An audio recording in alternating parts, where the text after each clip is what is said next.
Hello, welcome back to the Villa View. It's time for a match preview for Villa's game away at Brentford on Wednesday. So Dan, you're going to Griffin Park on Wednesday. What you thinking ahead of this game? Based on the last 2 years, I'm thinking that we'll probably get beat. The only consolation is it's been Dean Smith that's been in charge both those times that we've got beat, and obviously he's in charge of us now. But Brentford are very good at home. The last time they played at home, they won 5-2 against Blackburn, and I saw some highlights of that game, and they scored 5 beautiful goals, would be how I describe them. Lovely team moves, a bit like how we were playing when Smith first came in, but we've kind of gone back to the kind of football we were like under Bruce, whereas they've now although they lost at the weekend, they've just started to play again. Why do you think we've seen that we're suddenly playing great football, and then we've instead of getting better over time, we seem to be going backwards? I really don't know. I can't explain it other than the 2 injuries which we've talked about to death. But surely that doesn't change the way you play to that degree. No, and if we're trying to be a bit more solid and be a bit more defensive, we've certainly not achieved that because we're letting in as many goals as ever. So I really don't know. It feels quite negative at the moment all around. The fans are quite negative with the way things are going at the moment. I think most have got the sensible long-term view that we basically just need the summer now. I mean, to be honest, it sounds defeatist, but if I got offered for the season to end now, I really think I'd take it, because like you say, we're not really getting any better, and I can't see us making the playoffs, and I'm one of the most positive people you'll ever meet around Villa. I just don't see us doing it. I don't think we're good enough. Well, yeah, because I remember talking to you about, I think after one of the games, we did a post-match reaction, we were sort of going, this is all going great, and then within a few weeks we're going, oh, maybe we weren't actually as good as we thought we were. So how do you shift from that so quickly, and then months down the line, games where you looked at sort of, I don't know, start of December, thinking, okay, that'll be where we start to have a run. That hasn't happened. Yeah, we did okay. When we had a tough run, we actually came out of it looking quite good. We came out with it with good pointage. From the Leeds game onwards, after the Leeds game, you thought, right, there's a run of fixtures here now where we can really go places and we can really start to get some points on the board and just go on a run. And it just hasn't happened. We've won twice, I think, and even when we've won those games, we've then failed to build on it. I mean, I think we're unbeaten in 3, is it now? We need that run of wins, but I just can't see it coming at the moment. I'd love to be wrong, and like you say, things can change really, really quickly, but I don't think it's going to be this Wednesday, and then we've got a tough game again on Saturday at Villa Park as well. West Brom are going really well, so I feel like we've kind of missed the boat to go on that run, although saying that in general, we've done better against the bigger teams. I was going to say, yeah, is this where we get our run now against the better teams in the league, that we pick up points where we don't expect to, whereas weeks ago we're losing to Wigan and Hull or whoever it was, and now we go to Brentford and Albion and win them both. So I'd love to. Obviously, we've pulled back a decent point in the end against Sheffield United, but draws really are no good for us, and that's what's killed us all season. To be fair, it's the fact that we've drawn so many games. We must have drawn the most in the league without looking. I don't know, but I'd have a guess it's around 13, 14. That's too many draws, and you're not going to go up with that amount of draws. I think the first season we were in the Championship, we drew a lot as well, and that was what cost us, because as we saw the other day, we're a difficult team to actually beat.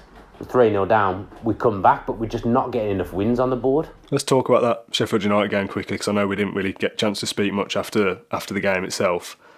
What happened there? Because I look at that and go, if we can do that in a 8-minute window at the end of a game, why are we so bad for the first 80? I mean, I think Sheffield United absolutely went to pieces, if I'm being honest, having been in control for 80 minutes, and they were in control from minute 1, in my opinion. A bit like when we played Leeds, I thought straight away, these are good. We know from when we went to Bramall Lane, they took us apart there. We know what they can do. We know they've got good firepower. They've got a set system. They've got a way of playing, and I just thought we're in trouble here. And I said to my dad at half-time, I can see this going 2-3-0 quite quickly, because we're just not at it. And that's exactly what happened an hour in, with 3-0 down. I almost found it annoying that we got back to 3-3. I almost wasn't really celebrating the fact that we got back to 3-3. I get that it's good spirit, and you do just hope now that that's something that can turn around morale and turn around our fortunes. But I was just so shell-shocked by what I'd watched for the first 80 minutes. We were just completely outclassed, didn't really lay a glove on them at all, in my opinion. And then obviously set pieces in football can change games, and we managed to get ourselves back. The keeper didn't cover himself in glory for the set piece.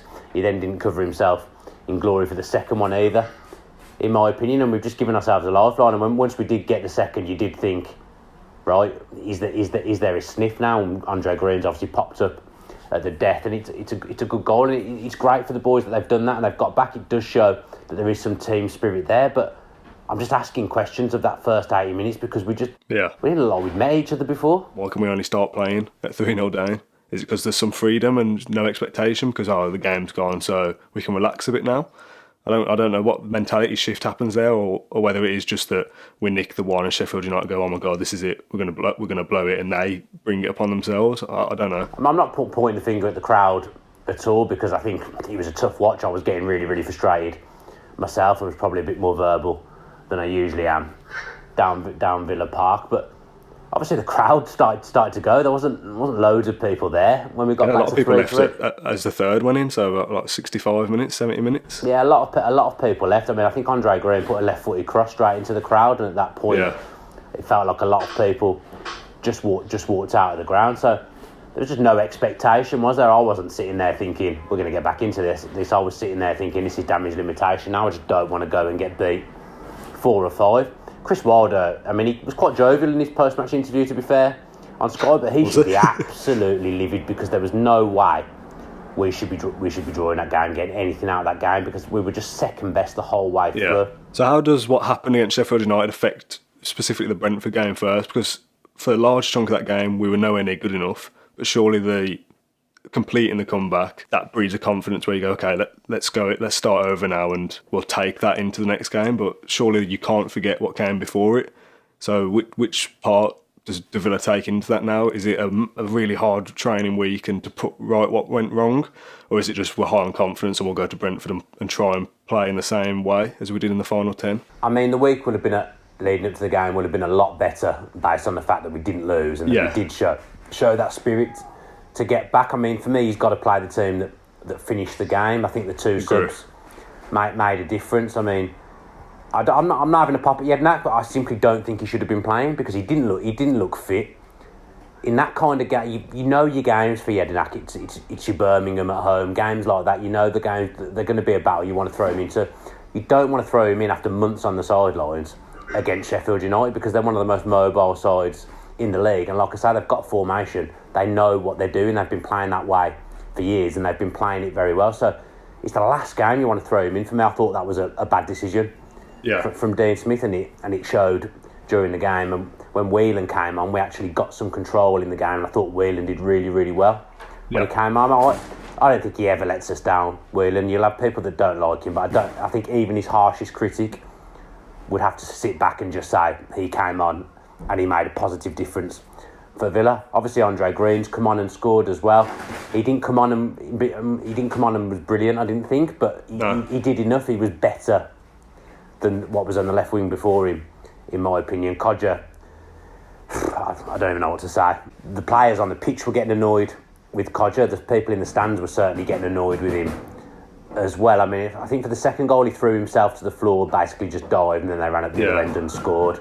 Third goal, I thought his tracking back left a lot to be desired for, if I'm being honest. And I've said it many times. That's why I'd pick Adoma, just because he does the defensive things, and we're not very good defensively at the moment. I think when Codger came off, Green just gave us that little bit more without being brilliant. And just to play devil's advocate, that because, and I know he hasn't done it of late, but because Codger is one of those players that can just pull a rabbit out of the hat, that's why we persist with him, because he might not do great for 80 minutes, but he might pull out a winner at the end, in theory. But how often has that happened? For me, he's better. He's been better this season when he's come off the bench, in my opinion. That's from what I've seen. The games where I've thought Codger has done well, he's come off the bench. He didn't look massively interested to me, and I might be completely wide of the mark here, but to me, he was just kind of going through the motions. You kind of get the feeling he won't be here next season. There was talk of a loan move, wasn't it, in January anyway, but however true that ended up being or not. There's been talk for a while now of Codger isn't a long-term option. Obviously, he had the big injury, not quite been the same player since then. And if you've got somebody like Andre Green who can come on and, admittedly didn't play great for that 20-minute period or whatever it was, He's still got the equalising goal, didn't he? So offered more than Codger. Again, could be wrong, but body language on the wing just doesn't look great. For me, personally, I think he's better on the wing. I don't think you can play him as a lone striker. I don't think he does the things that a lone striker should do. And to be honest, you're not going to pick him over Tammy anyway, because Tammy's scored 20 goals. He's on absolute fire.